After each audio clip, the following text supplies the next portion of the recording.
اللہم صلی علی محمد وآل محمد وعجل فرجہم۔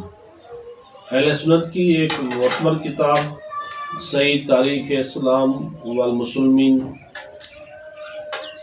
جس کے صفحہ نمبر 2 میں باب رضاعت و شق صدر میں لکھتے ہیں کہ رسول اللہ صلی اللہ علیہ وسلم جب بڑے ہوئے تو ایک عجیب و غریب واقعہ پیش آیا۔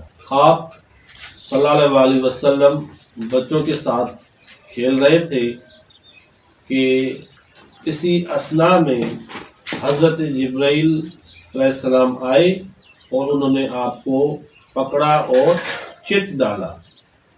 کیا لکھا ہے؟ انہوں نے آپ کو پکڑا اور چت ڈالا۔ پھر آگے سنیے گا۔ پھر لکھتے ہیں دل کو باہر نکالا اور اس کو چیرا۔ کیا کیا جی؟ دل کو چیرا۔ دل میں سے خون کی ایک پھٹکی نکالی اور کہا کہ یہ تمہارے جسم میں شیطان کا حصہ تھا۔ لو جی، کیا لکھتے ہیں کہ رسول اللہ صلی اللہ علیہ وسلم کی جسم مبارک میں شیطان کا حصہ، ابلیس کا حصہ۔ اب یہ انہوں نے صحیح بخاری کتاب النکاح و صحیح مسلم کتاب النکاح کے حوالہ دیا ہے کہ جی یہ وہاں سے انہوں نے وہ حدیث لی ہے۔ معزز سامعین حضرات، یہ آپ کے سامنے وہ کتاب کا صفحہ ہے جو آپ کو نظر آ رہا ہے۔ سب سے پہلے میں آپ کو یاد دلاتا چلوں کہ یہ کہتے ہیں کہ محمد ابھی کچھ بڑا ہوا تھا کہ رسول کا سینہ چیرا گیا، کہ تم لوگ رسول خدا صلی اللہ علیہ وسلم پر تہمت لگاتے ہو۔ اگر 1,24,000 پیغمبروں میں سے میں ایک سوال کرتا ہوں آپ سب سے، کیا خدا کے قانون میں کوئی چینج ہے؟ کیا خدا کا قانون کبھی تبدیل بھی ہوا ہے؟ یہ وہ اللہ تبارک و تعالیٰ کے محبوب نبی ہیں کہ جن کی خاطر یہ کائنات وجود میں آئی ہے۔ یہ ان کے بارے میں لکھتے ہیں کہ رسول کے جسم میں شیطان کا حصہ تھا۔ کیا 1,24,000 پیغمبروں میں سے کسی کا سینہ مبارک چاک ہوا تھا؟ تو پھر محمد صلی اللہ علیہ وسلم کا سینہ مبارک چاک کیسے ہوا؟ پہلی بات یہ ہے۔ دوسرا، آپ کہتے ہیں کہ جبرائیل نے ان کو پکڑا اور چت ڈالا۔ مجال ہے جبرائیل کی کہ محمد کو وہ پکڑے؟ ارے جبرائیل تو وہ ہے جو ان کے نواسوں کے در کے اوپر حاضری دیتا رہتا تھا صبح و شام۔ جبرائیل تو وہ ہے جو اس محمد کے پاس وحی لے آتا رہا۔ کیا جبرائیل کو پتہ نہیں تھا؟ یہ آپ لوگ تو بے حرمتی کر سکتے ہیں رسول کی، اللہ کے نبی کی، محمد و احمد کی، جس کا نام زمین کے اوپر محمد ہے اور آسمان کے اوپر احمد ہے۔ یہ فرشتہ اولوالعزم فرشتہ یہ بے حرمتی نہیں کر سکتا۔ اس کے آگے اور کیا کہتے ہیں؟ کہتے ہیں کہ رسول کے دل میں خون کی پھٹکی۔ کمال ہے بھائی۔ ارے بھائی، جس محمد کو سورہ مزمل کی آیت نمبر 5 میں اس چیز کی بشارت دی گئی ہے کہ اے محمد، اے رسول، ہم آپ کی طرف ایک بہت بھاری وزنی چیز نازل کر رہے ہیں، آپ کے دل کی طرف وزنی چیز نازل کر رہے ہیں۔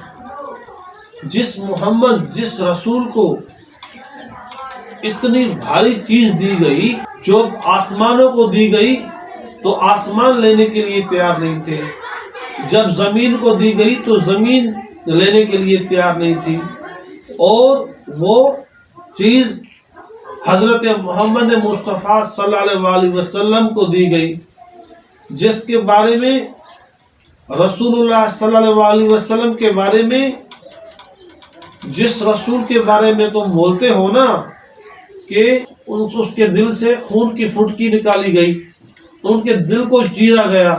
جس محمد کے بارے میں، جس رسول اللہ کے بارے میں تم لوگ بولتے ہو کہ ان کے دل میں خون کی فٹکی تھی اور ان کا کبھی تم سینہ مبارک چیر دیتے ہو اور کبھی ان کا دل کو چیرتے ہو اور ان سے خون نکال دیتے ہو، حیران و پریشان کر کے رکھ دیا ہے تم لوگوں نے دنیا کو۔ اصل میں تم لوگوں کا قصور نہیں بھائی، جب تم لوگوں نے اللہ کے رسول کو بشر مان لیا، توبہ نعوذ باللہ۔ ارے بھائی تم اپنے جیسا بشر کیوں مانتے ہو ان کو؟ وہ جو رسول ہے نا، خدا کے حبیب، وہ نوری مخلوق، وہ کیا ہے؟ محمد نوری مخلوق، وہ سراپا نور ہے، نور ہمارا ایمان ہے۔ ان کو صرف بشریت کا لباس پہنا کے اس دنیا میں بھیجا گیا، کیوں کہ وہ بشریت کے اعلیٰ ترین مقام پر تھے۔ جتنی بھی اخلاقیات تھی انسانیت میں، وہ ان کے اعلیٰ درجے پر فائز تھے۔ وہ نمونہ بن کے آئے سیرت کا، وہ زندگی کا نمونہ بن کے آئے، ہمیں بتانے کے لیے اللہ تبارک و تعالی ہمیں رسول جیسی نعمت، بہت بڑی، اس کائنات میں سب سے بڑی نعمت رسول اللہ صلی اللہ علیہ وسلم ہے، جو تمہاری سوچ سے بھی کہیں زیادہ اوپر ہے۔ یہ جو تم لوگ رسول کے بارے میں کتابوں میں لکھتے ہو نا، تمہارا اللہ ہی حافظ ہے۔ کبھی آپ لکھتے ہیں کہ رسول کے جسم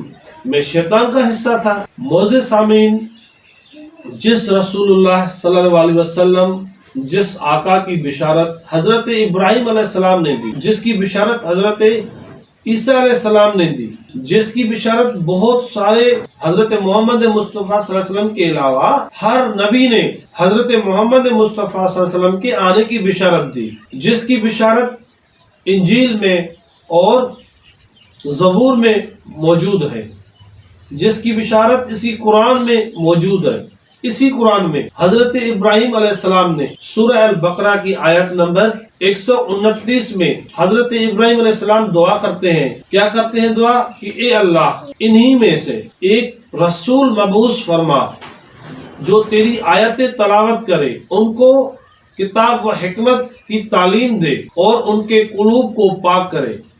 سامعین حضرات، یہاں پتہ چلتا ہے کہ قرآن کی آیت مبارکہ کیا کہتی ہے۔ محمد رسول اللہ صلی اللہ علیہ وسلم تلاوت کرنے کے لیے بھی آئے تھے اور ان جیسے جاہل لوگوں کو کتاب و حکمت کی تعلیم بھی دینے کے لیے آئے تھے۔ کون دیتا ہے کتاب و حکمت کی تعلیم؟ ان پڑھ دیتا ہے۔ اور ان کے قلوب کو پاک کرنے کے لیے، لوگوں کے قلوب کو پاک کرنے کے لیے، کیا جس کا اپنا دل پاک نہیں ہوتا، جس کے دل میں شیطان کا حصہ تھا، جس کے جسم میں شیطان کا حصہ تھا، توبہ نعوذ باللہ، کیا اس سے دوسروں کے دلوں کو پاک کرانا تھا اللہ تبارک و تعالیٰ نے؟ یہ آپ کے سامنے قرآن کی وہ واضح دلیل موجود ہے جس میں حضرت ابراہیم علیہ السلام دعا کرتے ہیں۔ یہ آیت قرآن پاک میں سورہ بقرہ میں موجود ہے۔ تو پتہ چلا کہ اس آیت مبارکہ کے برعکس ان لوگوں نے رسول اللہ صلی اللہ علیہ وسلم پر تہمت لگائی۔ کیوں؟ کہ ان لوگوں کے دماغ میں فطور پھیلا ہوا ہے۔ جس خدا کے رسول صلی اللہ علیہ وسلم کو ایسا سمجھتے ہیں کہ اس کے لیے یہ لوگ خود جہالت اور شیطانی جسم کی پرورش رکھتے ہیں۔ ان کی عقلیں ضائع ہو چکی ہیں۔ صرف بڑی کتابیں لکھنے سے انسان بڑا آدمی نہیں بن جاتا، بلکہ بڑی سوچ رکھنے سے انسان بڑا آدمی بن جاتا ہے۔